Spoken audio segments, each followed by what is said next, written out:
नमस्कार, जय नेपाल। तपाईहरु सबैजनालाई हार्दिक स्वागत गर्न चाहन्छु मेरो यस युट्युब च्यानलमा।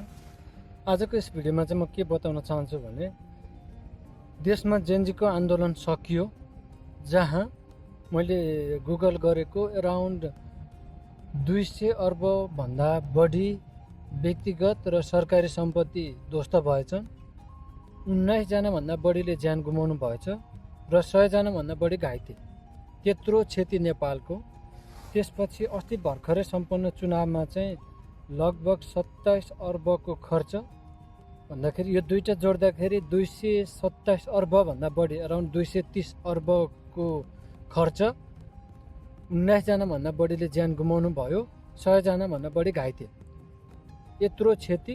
त्यसपछि विगतका पार्टीले गरेको भ्रष्टाचार र विगतका पार्टीले उडाएको सम्पत्तिको त कुरै नगरौँ, हिसाबै नगरौँ भन्दाखेरि देशले ठुलो क्षति बेहोरेको छ।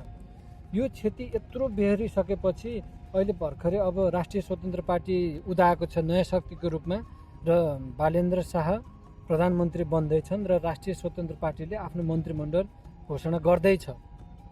यो हुँदाखेरि यो भिडियो लिएर आउनुको तात्पर्य मेन कुरा भनेको के हो भन्दा तपाईहरुले सिनारी हेर्नुभयो नि, हाम्रो नेपाली जनताहरु चाहिँ कति चाहिँ एउटा फ्रस्ट्रेसन थियो हैन, देश चाहिँ देश गयो भनेर। र त्यही अवस्थामा चाहिँ यो एकदमै त्यो फ्रस्ट्रेसनको चाहिँ पराकाष्ठा थियो क्या।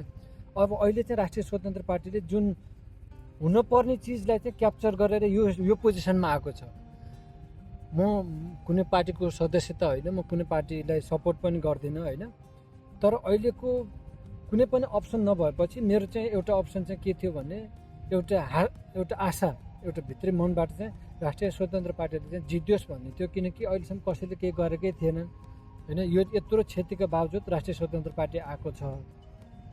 अब के होला होइन, क्षति हुन जति भइसक्यो। जुन मान्छे आउनु पर्ने पोजिसनमा त्यो पनि आयो होइन। जुन सबै नेपालीले चाहिँ के चाहेको थियो भने एउटा राम्रो व्यक्ति पोजिसनमा आओस् र उसले चाहिँ यो देशलाई चाहिँ एउटा यो देशको चाहिँ रेस्पोन्सिबिलिटी लियोस् भन्ने थियो, त्यो व्यक्ति आयो। अब पोजिसनमा आउँदैछ, आयो होइन। अब पनि देश असफलतिर जाला, यो बिग क्वेसन मार्क होइन। म चाहिँ के भन्छु भने नजाओस् देश। एउटा कस्तो भने जति क्षति एउटा जुनसुकै कुराको पनि लिमिटेसन हुन्छ क्या। एउटा फेलको पनि एउटा चरम सीमा हुन्छ।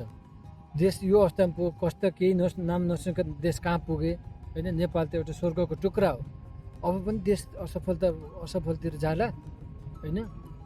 अब पनि देश यो राष्ट्रिय स्वतन्त्र पार्टीमा 101 मान्छेहरू छन् होइन। डक्टरदेखि लिएर पिएचडी गरेका, एउटा पर्टिकुलर फिल्डमा चाहिँ मास्टर गरेका होइन, यङ केही गर्छु भन्ने मनमुटुबाट भएका त्यस्ता व्यक्तिहरू आएका छन् अहिले। अब पनि देश असफल भयो भने कतै हाम्रो सिस्टममा नै प्रब्लम त छैन, मलाई त्यस्तो लाग्छ क्या।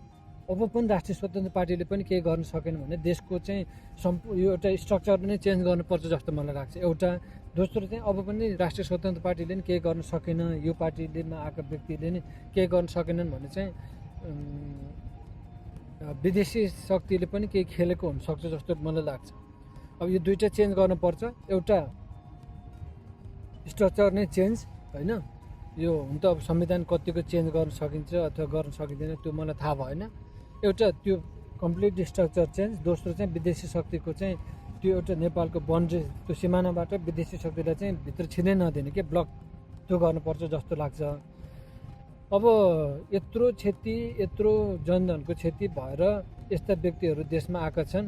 अब चाहिँ म चाहिँ के विस गर्न चाहन्छु भने, के चाहिँ मेरो मन मोटिभबाट मेरो चाहिँ बिलिभ चाहिँ के छ भने, राष्ट्रिय स्वतन्त्र पार्टी सत्तामा आएपछि अब चाहिँ के होस् भन्ने चाहन्छु भने ब्युरोक्रेसीमा ट्रान्सपरेन्ट के होइन, भ्रष्टाचार भन्ने कुरो 0 नम्बर 1। नम्बर 2 कानुनलाई चाहिँ जे लेखेको छ त्यो मात्र इम्प्लिमेन्टेसन। दायाँ बायाँ कोही व्यक्तिले भनेर कुनै पोजिसनमा जाने, यो फलानाको मान्छे, यो पार्टीको मान्छे, यो कम्प्लिटली आउट।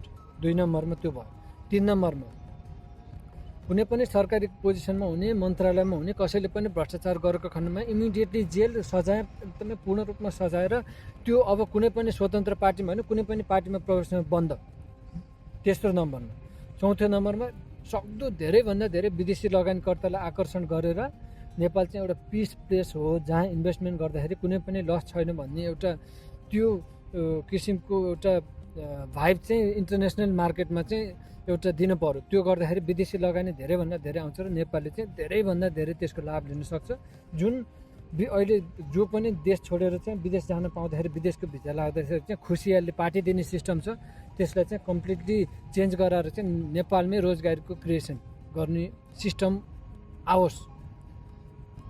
अर्को पोइन्ट चाहिँ के भने जो विदेशमा लामो समय बसिरहनु भएको छ, उहाँसँग नलेज पनि छ, केही पैसा पनि छ, अब चाहिँ होइन यो सिचुएसनमा चाहिँ म नेपालमै गएर केही गर्छु भन्ने वातावरण क्रिएट गर्न सकोस् क्या होइन। विदेशमै मात्र कति बस्ने, हाम्रो देश त नेपाल हो होइन। नेपालमै चाहिँ केही गर्न सकिँदैन भन्ने, नेपालमा चाहिँ अस्तव्यस्तता छ, राजनीतिक अन्यल छ भन्ने त्यो एउटा मेन्टालिटीले चाहिँ कम्प्लिटली वाइप आउट गर्न सकोस् क्या। अर्को र एकदमै महत्त्वपूर्ण पोइन्ट धेरै छन्, अब म सर्टकटमा चाहिँ के बताउँछु भने टुरिज्मलाई चाहिँ फोकस गरेर धेरैभन्दा धेरै टुरिस्ट नेपालमा ल्याउन सक्यो भने स्वतः रोजगारीको क्रिएसन हुन्छ कि नेपालमा। सक्दो धेरैभन्दा धेरै चाहिँ टुरिस्टहरू ल्याउन सकोस् होइन। राष्ट्रिय स्वतन्त्र पार्टीले चाहिँ एउटा प्रत्येक नागरिकको चाहिँ मन जित्न सफल होस् होइन।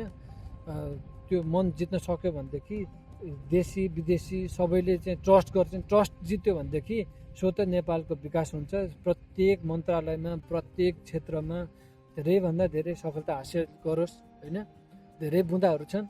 अहिलेको मेन कुरा भनेको चाहिँ अनि एउटा सबैभन्दा इम्पोर्टेन्ट चाहिँ राष्ट्रिय स्वतन्त्र पार्टीले के गर्नुपर्छ भने अहिले जुन पुराना दलहरूले चाहिँ खुट्टा तान्नलाई तछाड मछाड गरेर लाग्छन् अब होइन। राम्रो काम गरिरहेछ भने पनि यो चाहिँ धेरै याद गर्नु होला।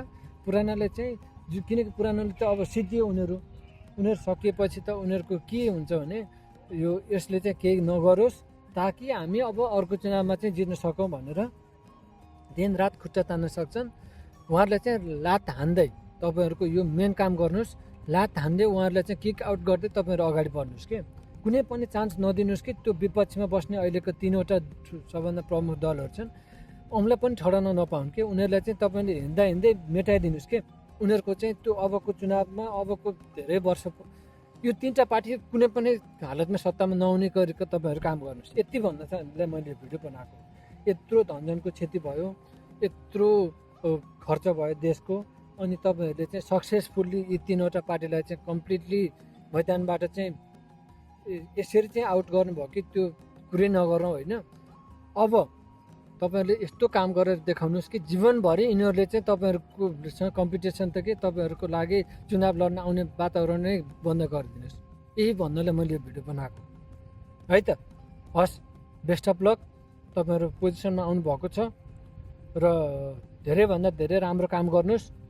शुभकामना। नेपाली जनताले चाहिँ एकदमै खुसीको सास फेर्न पाउन्, धेरैभन्दा धेरै प्रगति देख्न पाउँ, यही नै बताउन चाहन्छु। हस्, थ्याङ्क यू सो मच। नमस्कार। जय नेपाल।